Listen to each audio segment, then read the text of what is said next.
They laughed when I lost everything years later. They asked me for help. I still remember the sound of their laughter.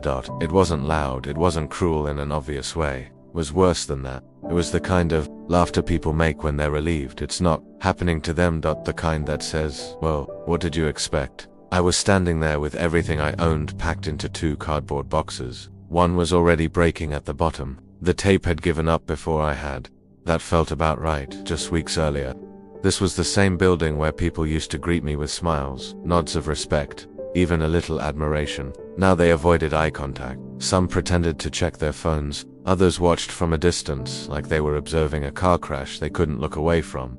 I wasn't fired with drama, no shouting, no accusations shouted across the room. Just a quiet meeting, a closed door, sentence that changed everything. We're letting you go, no explanation that made sense.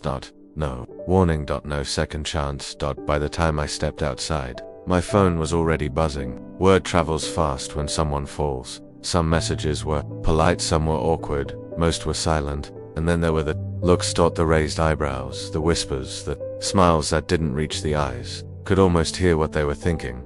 He thought he was special, he got too confident. This was bound to happen. What hurt the most wasn't losing the job. It was realizing how fast respect disappears when success does. That night, I sat alone in my car for nearly an hour. I didn't want to go home, not because I didn't have a place to sleep yet, but because home meant facing the truth. Rent was due in 3 weeks, savings barely covered 1. Health insurance gone. Plans cancelled. Identity shattered. I stared at the steering wheel like it might give me answers. It didn't. So I did what a lot of people do when they're scared and don't want to admit it.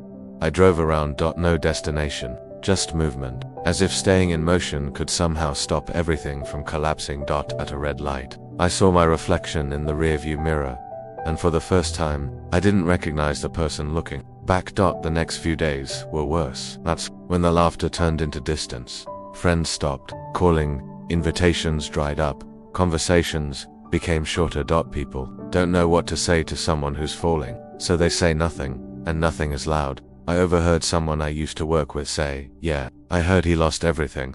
Lost everything, like I dropped it somewhere and forgot to pick it up. I wanted to scream, I'm still here, but I didn't, because deep down, a part of me believed them. That the interviews came and went. At first I was confident, too confident. I wore the same suit, used the same stories, spoke about experience and results like those. Words still meant something. They didn't. The smiles were polite. The nods were empty. The emails afterward all sounded the same. Double quotes. Thank you for your time. I could almost finish the sentence. Myself, we went with someone else. Eventually, I stopped checking my inbox immediately. The disappointment hurt less when it was delayed. Bills didn't wait. The card declined for the first time at a grocery store on a Tuesday afternoon. I remember because Tuesdays were supposed to be boring. The cashier tried to be discreet. I wasn't. My face burned as I pretended to check my phone, then mumbled something about transferring money. I left the cart right there. Full.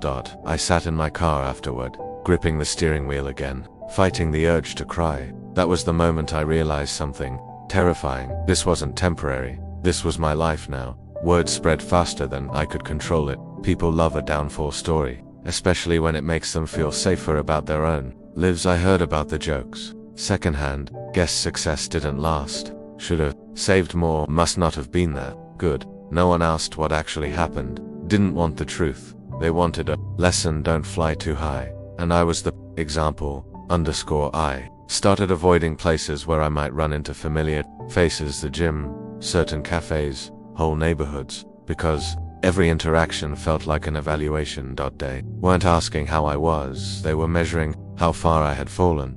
One night, I ran into an old colleague at a bar, someone I once helped, mentored, even defended when others doubted him. He looked surprised, not happy. Hey, he said, didn't expect to see you here. I smiled, or tried to. Yeah, life's funny like that. He nodded, then said the sentence that still echoes in my head. Well, you know, things happen for a reason. I didn't reply, because if I opened my mouth, the truth would have spilled out, and I wasn't ready to let anyone see how broken I was. Weeks turned into months. The savings disappeared. Then, the apartment. Then the version of myself that believed effort always paid off. I moved into a smaller place on the edge of town. Cheap walls, thin floors, no view. It was quiet there. too quiet. At night, I lay awake listening to the hum of the refrigerator and wondering how everything collapsed so fast. I replayed every decision, every risk, every moment of confidence, every time I thought, I've got this. And the worst part, I started agreeing with them. Maybe I deserved it. I wasn't as good as I thought. Maybe this was my place all along. That's what failure does. It doesn't just take things from you. It rewrites the story you tell yourself about who you are. One afternoon, while scrolling through my phone, I saw a photo, a group of people I used to work with, smiling, celebrating, drinks raised. The caption said, "Big moves ahead." I stared at it longer than I should have, not because I was jealous, but because I wasn't in it. I had gone from being central to being erased, and that's when it hit me. They weren't just laughing at my fall, they had already moved on that night. I sat on the floor of my tiny apartment, back against the wall, lights off. No music. No TV. No distractions. Just me and the truth. I had lost everything they could see. The job. The money. The status. The image. And as painful as that was, it forced a question I had been avoiding. If all of that was gone, what was actually left? I didn't know the answer yet, but for the first time since everything collapsed, I stopped running from the silence, because deep down, even then, something was still alive, and it wasn't done yet. No one tells you this part. They talk about rock bottom like it's dramatic, like there's a clear moment when everything stops and then magically starts going up. Again, that's not how it happens. Rock bottom is quiet. It's waking up every morning with nowhere urgent to be. It's checking your phone and realizing no one is waiting for you anymore. It's the strange mix of shame and freedom that comes from having nothing left to lose. For weeks, my days looked the same. Wake up early, out of habit, sit on the edge of the bed, stare at the wall. I still dressed like I had somewhere important to go. Old reflexes die hard, but eventually, even that felt pointless. The outside world had stopped expecting anything from me, and slowly, dangerously, I started expecting nothing from myself. The lowest point didn't come with drama, it came on an ordinary afternoon. I was standing in line at a discount store, holding a pack of instant noodles and a cheap loaf of bread. I remember calculating the total in my head, down to the cent. Not because I was being responsible, because I had to. The man in front of me was talking loudly on his phone about a business deal. Big numbers, big confidence, big life. I didn't hate him. I hated the version of me that used to sound like that when I paid. The cashier didn't look at me twice. To her, I wasn't a fallen anything. I was just another guy trying to get through the day. And that realization hit harder than humiliation ever could. The world hadn't turned against me, it had simply kept going. That night, I did something I had been avoiding. I stopped thinking about how to get back to where I was, and I started asking a different question. What could I actually control right now? Not next year. Not next month. Not even next week. Right now. The answer was uncomfortable. Very little, but not nothing. I made a rule for myself. No big plans, just small promises. I couldn't wake up at the same time every day. Move my body, even if it was just a walk. Learn something new, even if no one cared. Do one thing that made tomorrow slightly easier. That was it. No vision boards. No motivational speeches. No pretending I was grateful for the lesson. I wasn't grateful. I was rebuilding because the alternative was disappearing. At first, it felt pointless. I walked through empty streets early in the morning, watching people rush to lives I no longer belonged to. I listened to podcasts I couldn't afford to act on yet. I read books I had ignored. When life was busy, I took notes no one would ever see. There were days I skipped everything and stared at the ceiling instead. Stopped punishing myself for that, because shame had already taken enough. One afternoon, while cleaning out old files on my laptop, I found something I had forgotten. Notes. Ideas. Half-finished projects I once dismissed because they weren't big enough. Back then, I was chasing titles, recognition, status. Now, those notes felt different. They weren't impressive, but they were honest. And honesty was something I hadn't tried yet. I started working on one of those ideas, not telling anyone. Not posting about it. Not asking for feedback. Just working. Late at night. Early mornings. Between waves of doubt, there was no audience, no applause, no guarantee, which, strangely, made it easier when no one expects anything from you. You're finally free to experiment, free to fail quietly. The fear didn't disappear. It whispered constantly. What if this goes nowhere? What if they were right about you? What if this is just another distraction? I let those thoughts sit there. I didn't argue with them, I just kept going. Because for the first time since everything fell apart, I wasn't trying to prove anything to anyone. I was trying to see if I could trust myself again. Months passed. Not the exciting kind, the slow kind. The kind where progress is invisible until one day it isn't. I picked up small work, nothing glamorous, nothing worth bragging about, but it paid the bills. Barely. More importantly, it bought me time. Time to learn. Time to refine. Time to fail without an audience. I stopped checking social media because I was disciplined. Because it hurt less not knowing. Something unexpected happened during that time. People stopped laughing, not because they respected me again, but because I was no longer relevant enough to mock. And that silence, it became my shield.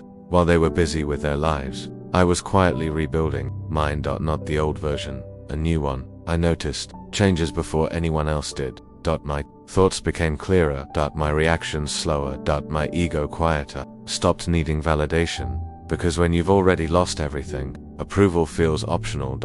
I started seeing patterns I missed before. How quickly people attach worth to outcomes. How fragile confidence built on applause really is. How rare it is to work without being watched. This time, no one was watching. And that made all the difference.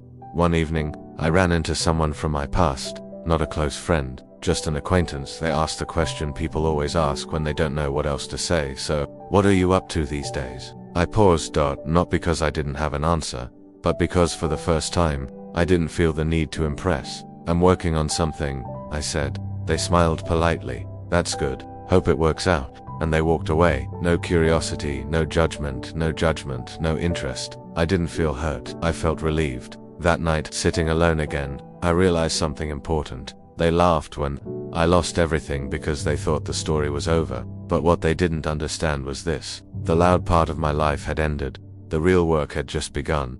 And no one ever pays attention to the quiet rebuild.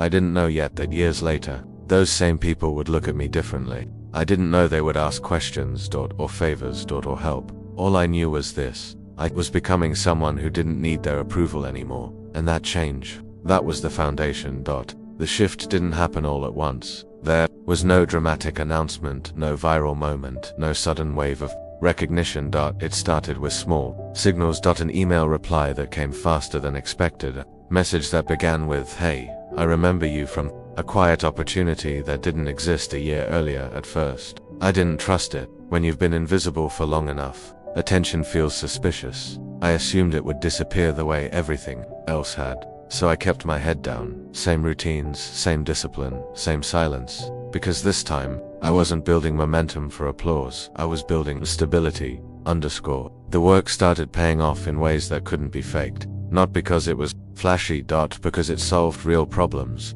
People didn't praise me. They relied on me, and that distinction mattered more than I expected. Being admired feeds the ego. Being needed builds responsibility. I felt that weight again. And this time, I didn't run from it. The first time someone asked me for help, I almost laughed. Not out loud. Inside. The irony was too perfect. This was someone who had been there when everything collapsed. Someone who had stayed silent while others joked. Someone who once said, "You should probably move on."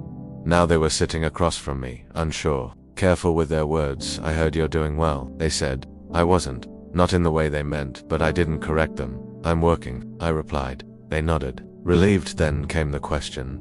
"Do you think you could take a look at something for me?" There it was. The moment I never planned for. I didn't feel angry. That surprised me. I didn't feel proud either. What I felt was clarity, because in that pause between their request and my answer, I understood something about power.